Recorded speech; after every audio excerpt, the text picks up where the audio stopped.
I'm Nicole. I'm Geraldine. I'm Lauren. And we are Doing the Damn Thing, an entrepreneurship talk show.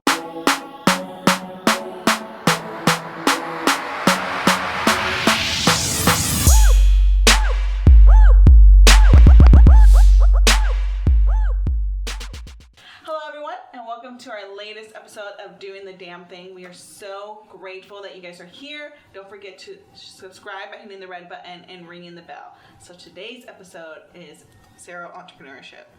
And we have Sarita Evans here with us. Thank you for joining us. So tell the audience a little bit about what you do. All right. Well, I'm Sarita Evans, and I'm excited to be here. Thank you so much for allowing me to join you and having this discussion, because this is something near and dear to my heart. I love entrepreneurship, and so why not just do it a bunch of times? So that's kind of my philosophy. So I have had several businesses over my lifetime.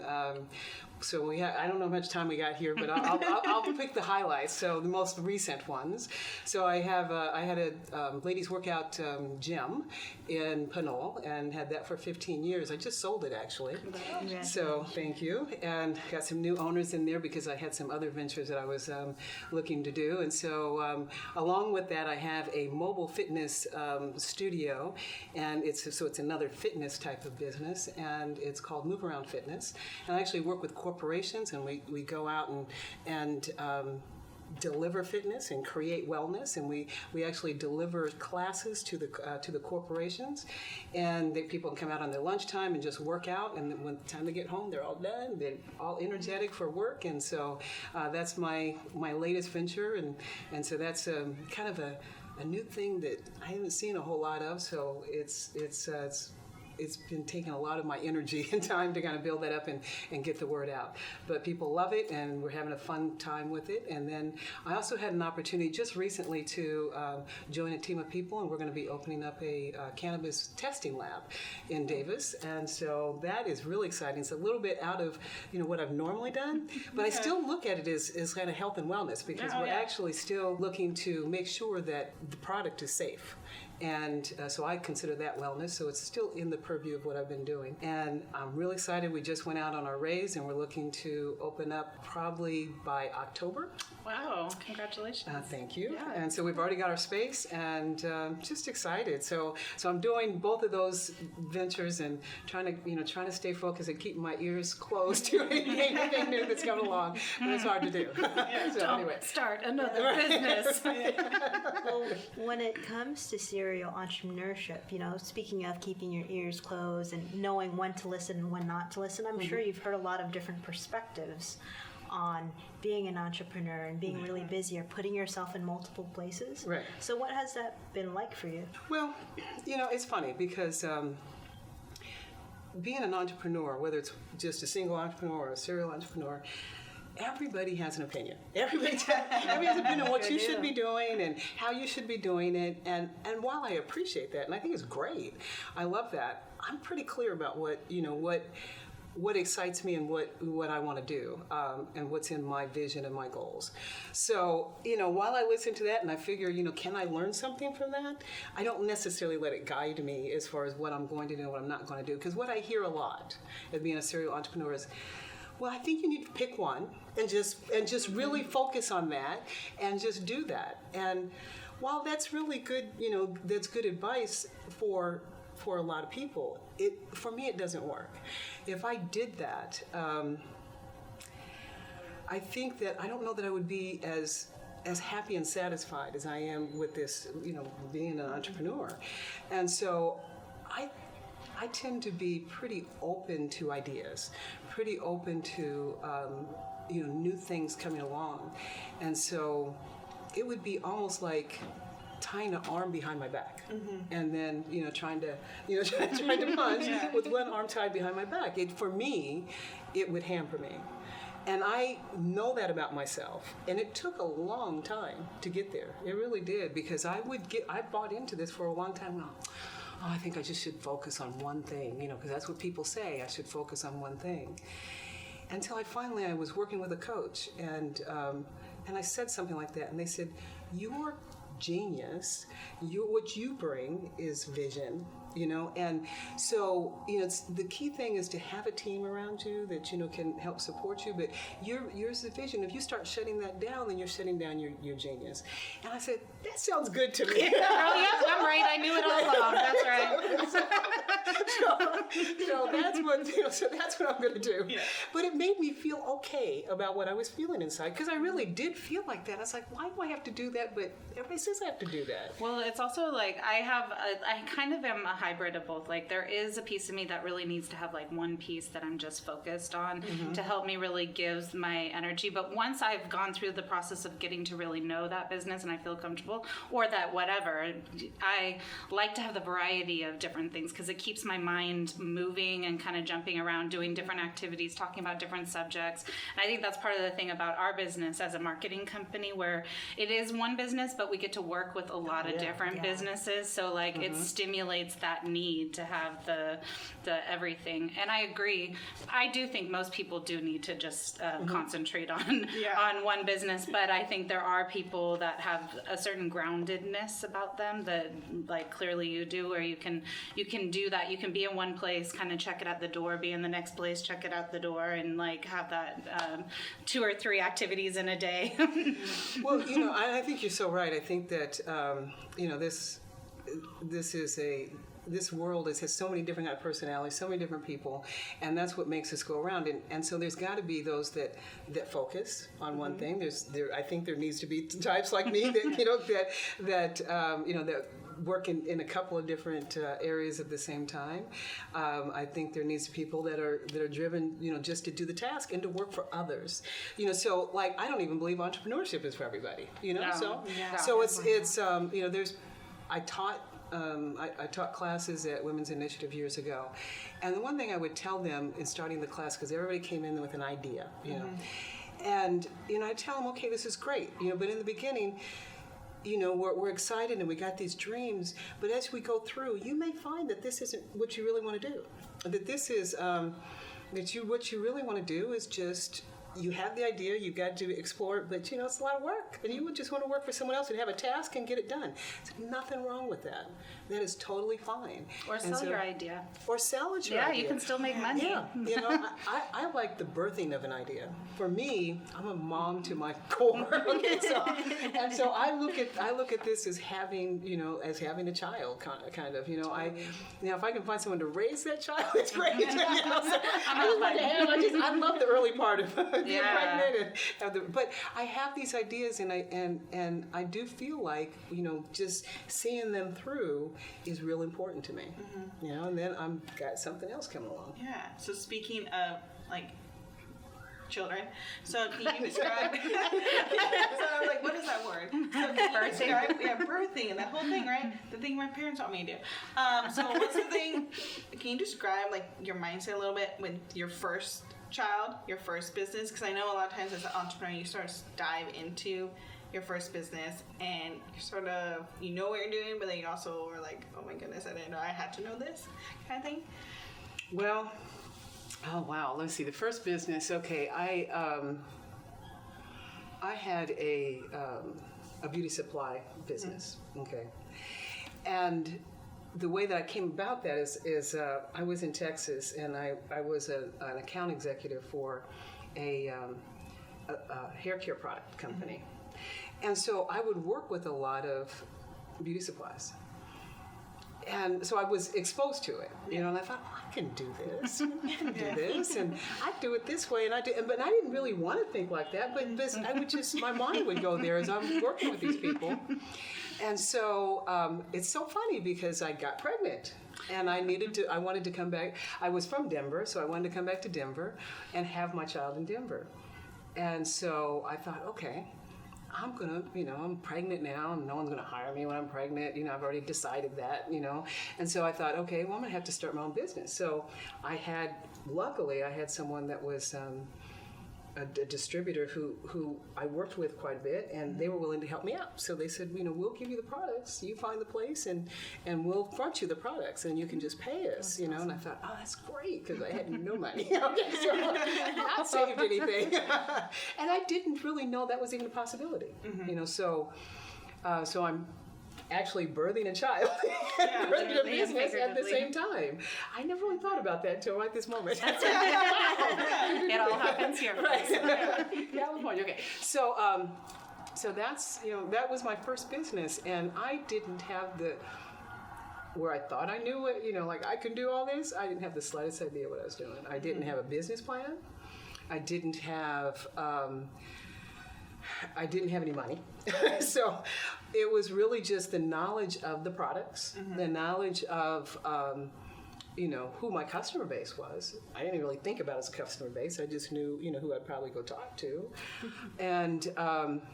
And I actually it didn't turn out the way that was in my head. Go figure. Right, exactly. Because what I thought, is I was gonna have this little van, and we were gonna take stuff to them. I never did all that, but I had a business that was successful because it was, the place I picked, not on purpose, but it was because it was available.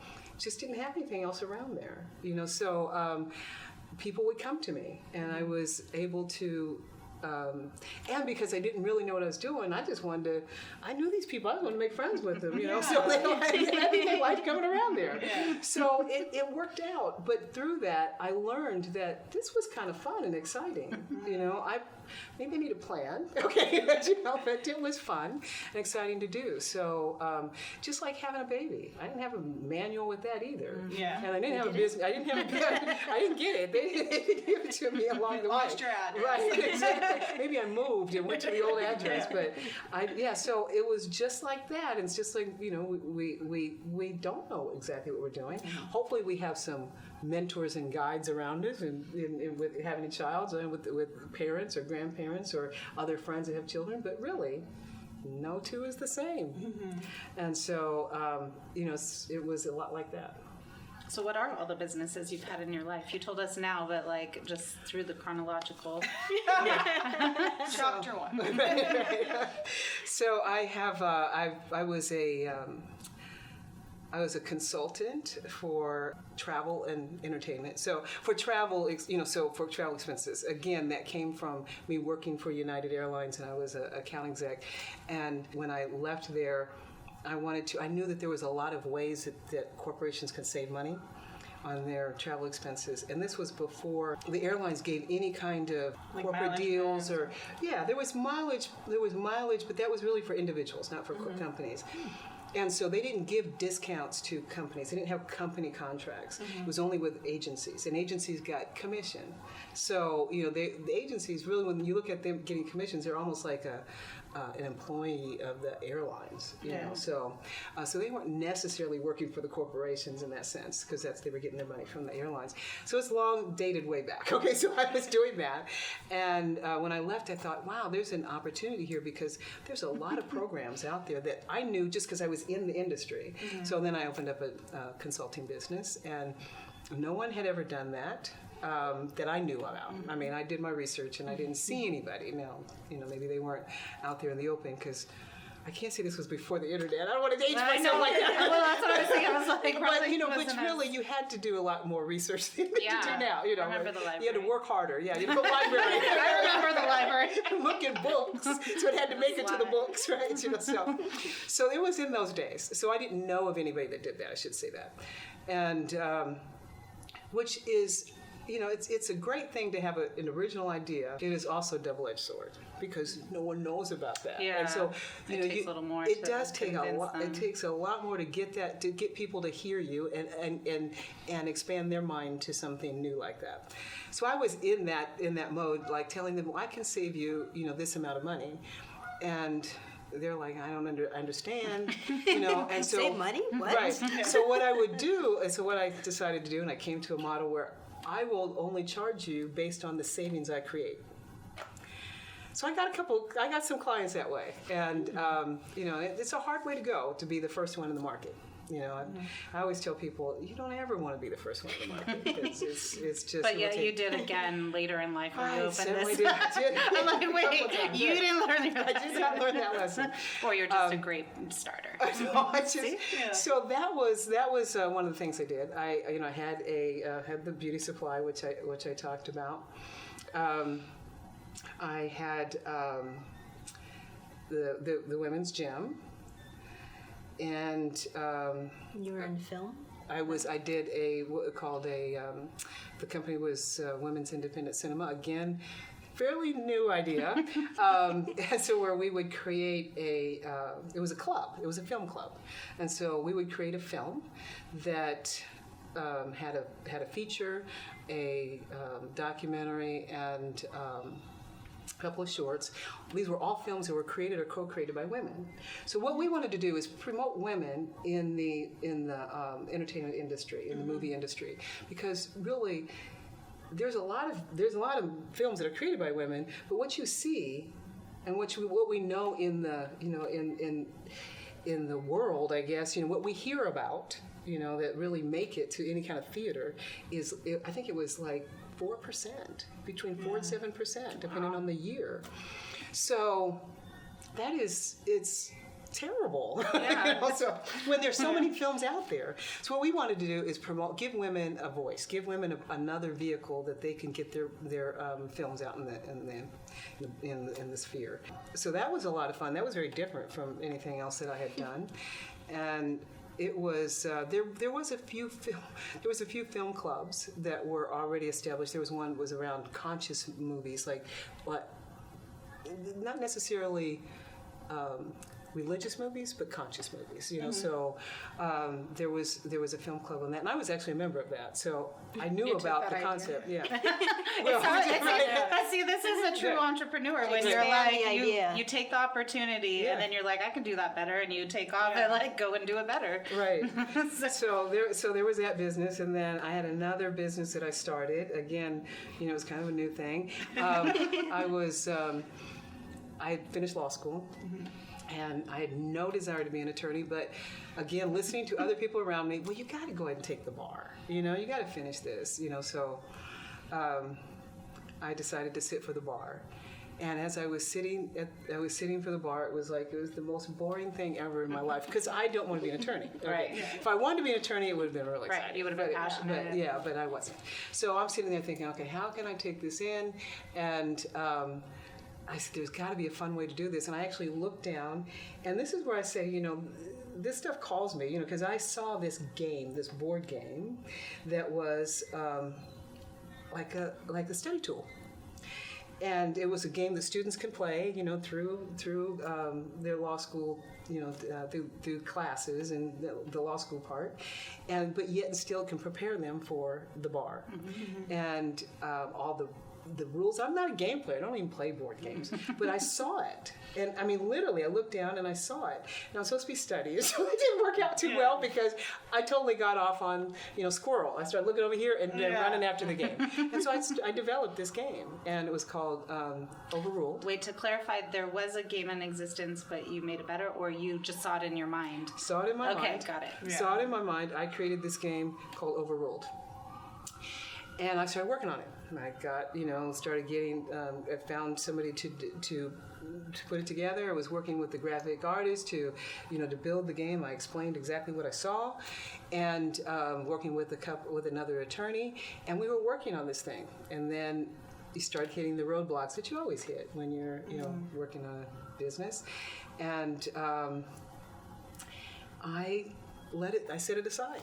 I thought, okay, I was not getting along with the graphic artist. She had her vision, I had my vision. Mm-hmm. Her daughter was graduated from law school. She thought, this is a great game. She was totally sold on it, but she wasn't sold on my vision. Mm-hmm. She wanted different colors, and so I just got so frustrated. My attorney partner got sidetracked, and so I put it aside, and I didn't do anything with it.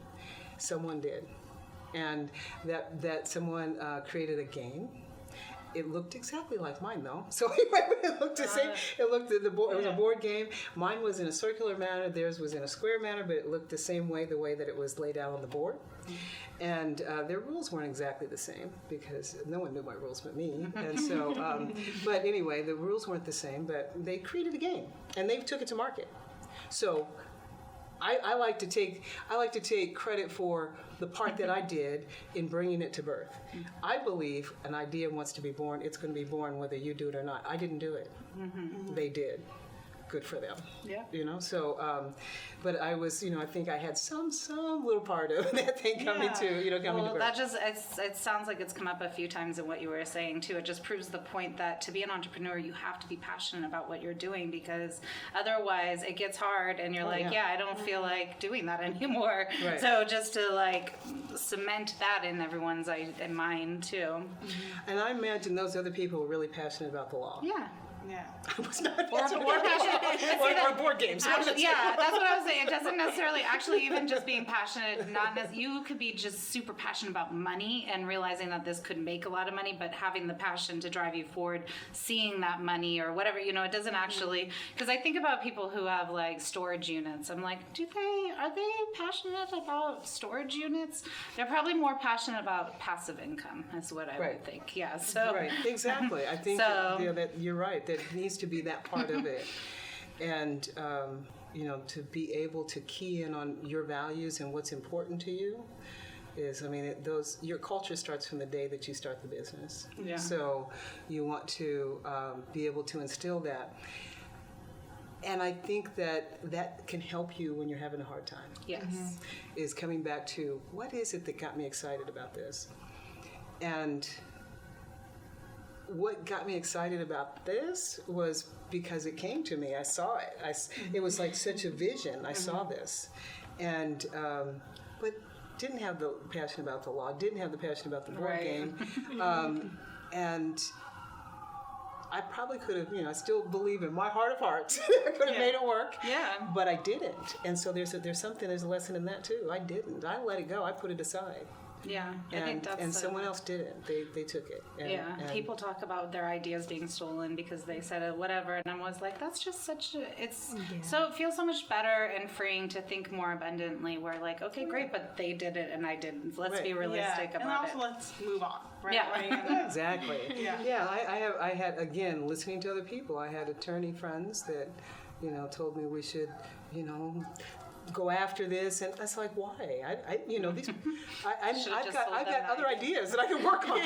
Sold them the idea. That's where you messed up. Right, exactly. Right. And if I really wanted to do that, there's enough for two people to do that business. Yeah. I do not believe in lack, certainly when it comes to business. So if I still wanted to do it, I could do it. But obviously I haven't picked it up to do it. I'm doing other things that I think drive my values and my passion a little bit more. So those were some of them. I'm probably leaving something out. Were those all your businesses?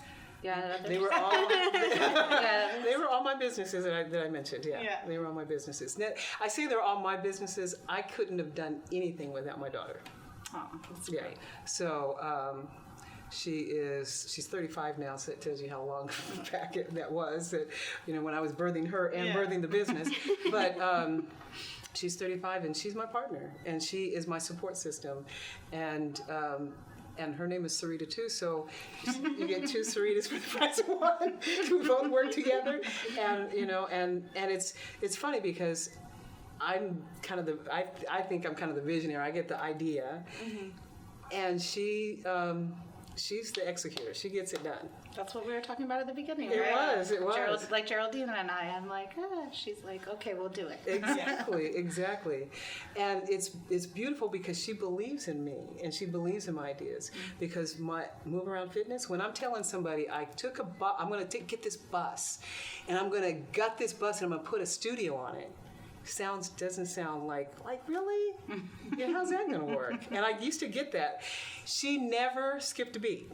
She was right there. Okay, let's do this, and we did it. And what was so funny is afterwards she goes, I didn't know how this was going to work. She trusted you. She and trusted like, me, yeah. but the whole time she was like having these doubts, but she didn't share these with me. And it was funny because I also contacted a trainer to help me, like the space, because the space, we needed to modify some classes in order to make them work on the bus, right? So I wanted to see if he was a trainer and he did spinning and other things, and I said, I want you to look at this space once I got it together. And I was telling him about it, and I said, this is what I'm doing, and I want you to come by sometime and look at it.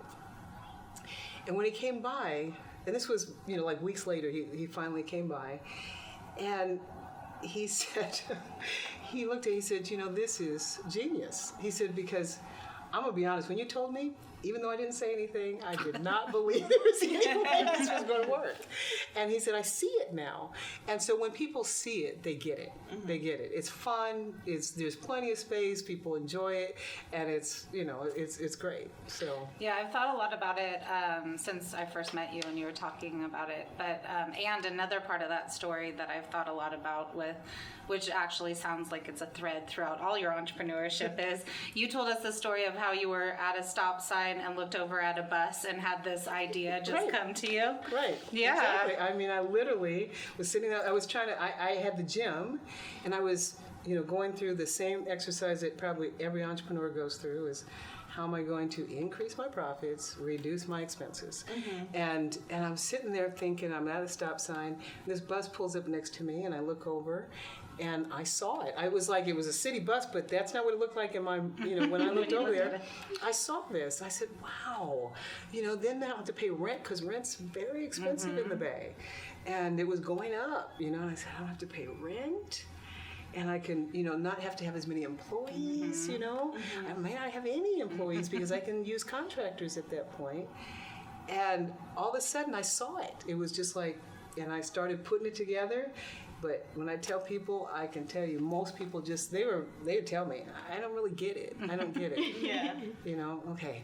All right, just wait, you'll see. Because I truly believed that. And I do believe that, I believe, especially entrepreneurs, we get ideas. Some of them we pay attention to, some we don't to others, and I think that I've done enough that I've started to become like a conduit or something. I got to pay attention. And so, that's kind of what brings me here. So starting these businesses and then ending them or selling them and then starting something new, I know that there's some entrepreneurs out there that are sort of feel guilty for letting go their idea or their business, especially if the business isn't failing and they just don't want to do it anymore. So what was that? Any tips for those entrepreneurs that maybe want to start something new and leave their old business behind?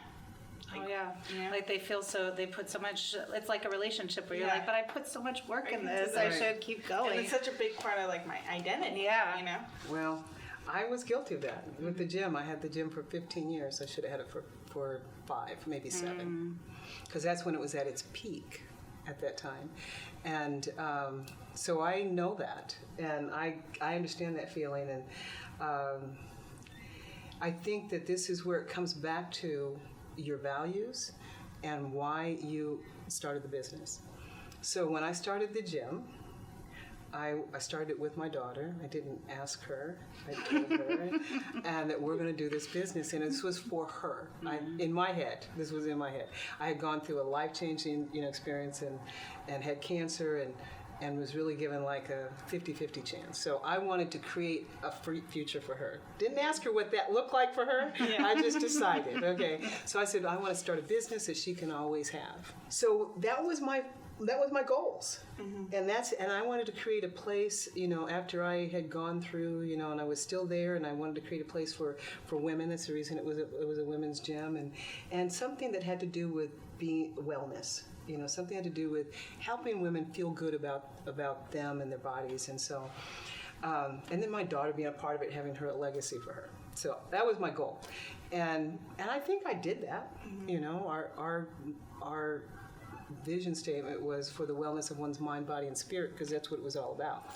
And I think we created a place like that, and we were there. And it's still open. I just happened to sell it, and it's been there for 15 years, 16 years. So she was. But really, it started. It was successful. We were doing really well. Making good money.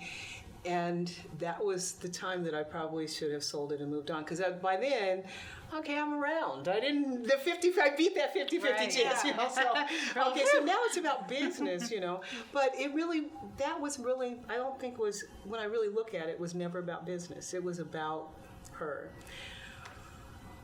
And then she told me, well, I never really wanted a gym, Mom. And she moved to Atlanta. So she's living in Atlanta now. So she moved to Atlanta, and to kind of figure out what she wanted to do. But it wasn't about ever having the gym. And so by then I had it, and then I think I still felt that, that, because that's what it started with, and that's what it was built on. And that took me years and years to get away from it, to get over that. Went through the recession, where we just, we lost a lot of members, but we were still, still able to make it and make some money. And I built it, and I think part of it was really hard because every time, and this is the honest country, every time I was in the gym where I spent time in there, someone would walk up to me and say, "This place is great. It changed my life." It would be older women, because most of our members were older women, and they loved the feeling in there. And that made me feel like that's what I was doing this for. And so then it's like I had people that wanted to buy it. I've had offers, and I kept saying, I'm gonna sell it. And for whatever reason I could never go through with it. And the only, the reason I probably did this time was because I knew the people. There was a younger couple, and she was so excited about, I love being in here, and I want to just carry on this, and I got these other ideas, and I had so many other things going on that it was good, it was good. I was spending less and less time in the gym, just being there. So anyway, I think that, I think it comes, but if you're doing it for business, it's a lot easier, if this is, I'm just doing this, I'm just going to go in there, start this business, and this is about making some money and getting out. Setting that intention in the beginning, it's a lot easier to let go. Yeah. If it's in the beginning, but like she said too, when it gets so tied up with your identity and your ego and not really kind of feeling guilty for wanting to give it up. It'd be like feeling guilty for wanting to get, no, it's not like feeling guilty for getting rid of your child, but but definitely you should feel guilty. Right. It's not enough money. It's not enough money out there for that, but I saw where you were going. It can feel like that because you you put so much into a business growing it. But another thing that keeps coming in my head, looping as I'm hearing you speak, is we started before we were on camera. We were talking about different personality types, and we kind of mentioned it in this conversation as well, of pairing up with people or knowing your strengths. And pairing up with people that complement that. But also what I'm hearing is it's okay to want to maybe just be really excited about that starting point, and it can be your business to start businesses and then sell them, because if you get you get the business plan, you set up the structure, and then you get it to a point where it's doing well, and then you can just sell it and make that your life. I think that sounds pretty fun, actually. Yeah. I'll think about that. So sorry, one of the things that the reason why I came up with that question was a couple weeks ago I was at this event, and I was talking to this woman, and she had multiple businesses, and I was telling her with the magazine, I'm at the point where I I'm always thinking ahead, how long is this magazine going to go for, how it's going to be big, and she's like, honey, you're an entrepreneur. 10 years from now, you're going to be doing something different. And I'm just oh, yeah. Thank you. Random person with why. You're amazing. Listen to the universe. The clues are everywhere. And I think that for that person that does, start it to, they want to start it and they want to, and if they have a business plan, they should have some sort of exit strategy in there. I mean, that just thinking about it, it may change, but they should have that. Oftentimes people don't, but if they have that, at least that's something they can reflect back on. It's why did I do this, and what was I going to do? And then make some decisions and say, how does that feel now? And then if they want to stay, keep it. Again, it's this serves them, and that's to me what it's all about. It's not, for me, it's not just about making money. I think because if you are building a business based on your values and you're following that, and you're taking care of yourself and your employees, your stakeholders in the business. In my opinion, money will follow. You're going to be okay. what is like, enough money, too much money? It's all subjective. What's enough for me may be, different from what's enough for you. So, again, it's not, there's no magic number, there's no magic answer. You just have to know and make sure that you're checking in and being true to your values and what's going forward. And if those values are now, they may have switched, and I want, this is tied with my ego. There's nothing wrong with that. Then stay there. If it's not every business has to be sold. Yeah. So a lot of the Bobs and Sons, where they have the and Sons, it means something to them. So they put it that way, Right. and they're looking at this as a legacy, and so they're probably not ever looking to it as selling it. They're looking for it to be inherited and grow. Or feed their family. I think my core value around that to check back into would be entrepreneurship. No matter what business it is, it's really about just having freedom, exactly. and not making sure that even within our business, because there's a lot of people become entrepreneurs to be free, but then they end up not being free because they tie themselves to their business in such a way that they are just an employee of their business. But that's like for any business that I'm going to be in, that's the element that it has to be in. It does, and that freedom actually is worth more than the money being paid to me. Right. Exactly. We've eaten top ramen a few nights of our lives growing this business, but at the end of the day, when I think about getting a job, my whole everything in my body is like, hell no. Exactly. Yeah. Exactly. Yeah, I know that even a lot of the people that have made it super big that's not necessarily even start out saying, I want to be $1 billion business. Yeah. Or, So, because that's a huge... It is. Do you really, and then, looking over your shoulder all the time, if someone coming after you trying to take it over. So it really, it is knowing that. And I really like what you said. It's about knowing who you are and what makes you happy. Being in touch with that. So today you are still coaching entrepreneurs at Uptima, right? Uptima. So so I'm a mentor for entrepreneurs at Uptima, and we have they have 4 different sessions, and I'm on 4 different units. So they have a first one that kind of deals with the idea of your initial idea and really vetting that out. And is it a feasible idea, and is this something you really want to do? So then the second one is actually then starting to create your business plan and looking at the different pieces of that, and that's the module that I'm helping them with right now. And then the third one is then taking the financial piece and really looking at working your finances and understanding them and making sure that those work.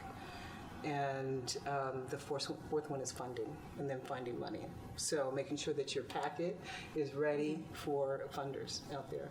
So it is an amazing program. I did Women's Initiative years ago, which was everything in one session. Weeks, yeah. Yes, 11 weeks, twice a week, and I loved that program. I did it for 9 years, and I worked with so many just bright entrepreneurs, and I kind of feel like a big mom of Oakland, in Oakland area. Because I can well, I wish I could take the credit for doing that, but I was like part of that. I was like the what do they call the doula? Is it someone? The doula of entrepreneurship. I kind of helped, but they're the ones that did all the work. I was just there to kind of keep them going. You can do this. Breathe. So it was, it's nice. But I have people that just all over the Bay and they're successful, and it's really I love it. But what I think Uptima did is they took that model and they kind of they modernized it.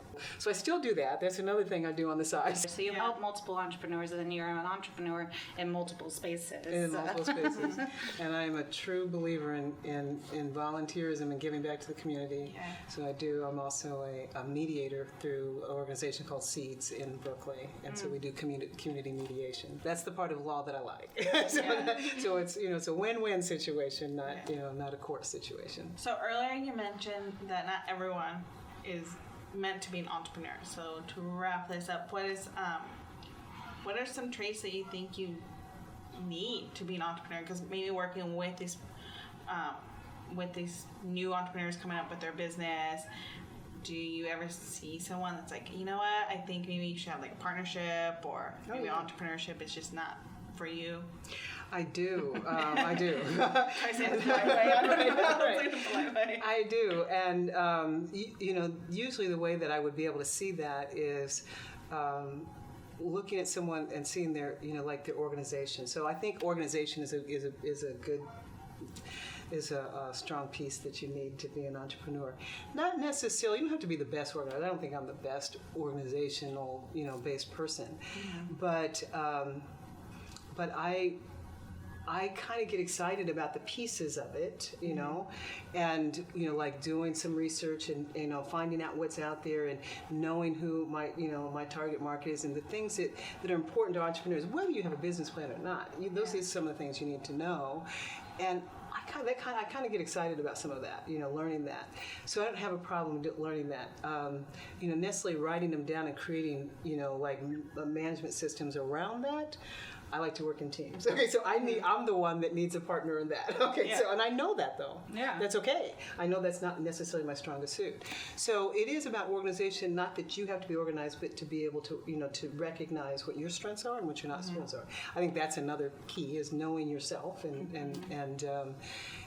being okay with those things that are, you know, strong and not. And I think that being a self-starter, you know, not waiting for someone else to do it, you know, that if this is something that wants to get done, that you do it, you know, and being open, being open to vision, being open to feedback, being open to, you know, just ideas. I think that's key. Yeah. That's key. The love for money is not a key.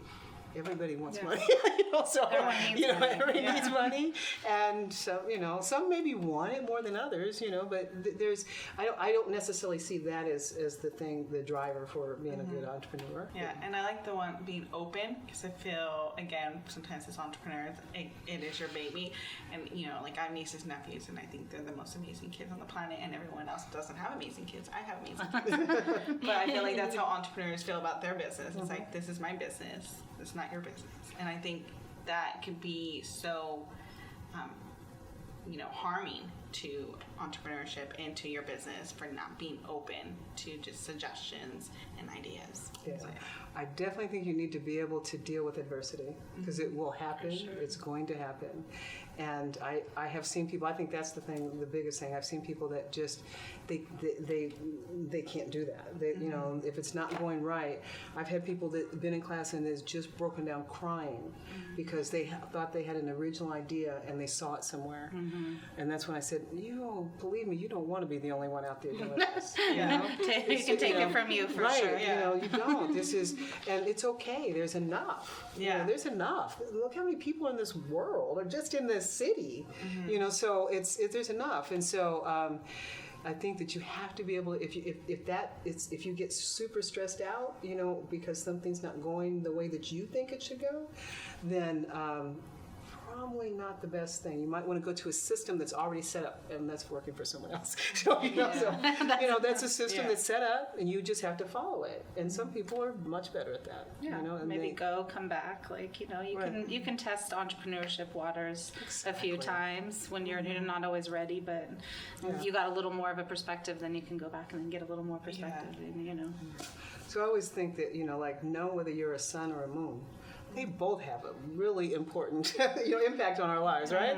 You know, on this world. So, you know, the sun's not trying to be the moon. The moon's not trying to be the sun. So you got to figure out what it is you are and be who you are. You know, so That's going to be an Instagram post. I think. Can we take that? I feel like it's coming. Go with it. Go with it.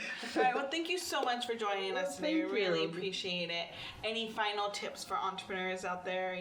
I think you gave out all the tips already. Well, no, I definitely got one final tip. But first of all, I want to say thank you so much. This has been a pleasure. I mean, when I first sat down and talked to you ladies, it was so enjoyable. It made my day, and this has just been another time. Thank It's you. very consistent. Thank you so much. So I would think one of the final tips I would have is don't let perfection get in the way of progress. So oftentimes I see people trying to do, they want to get something perfect before they move to the next step or before they venture out. And I think that what is perfection? What is perfection to me is something different to you. So again, know your values, be clear to what is important to you, and let that guide you. But if you're trying to be, if you're trying to wait till perfection, you'll not get it done, and you'll miss a lot of opportunity, and you'll be frustrated. So don't let perfection get in the way of progress. So that would be my I like that. my final tip. Thank you. Thank you all for joining us again. And don't forget to subscribe, ring the bell, and share this video. All of Sarita's information is going to be in the description box below. All right, see you next week. All right, Bye. thanks. Bye.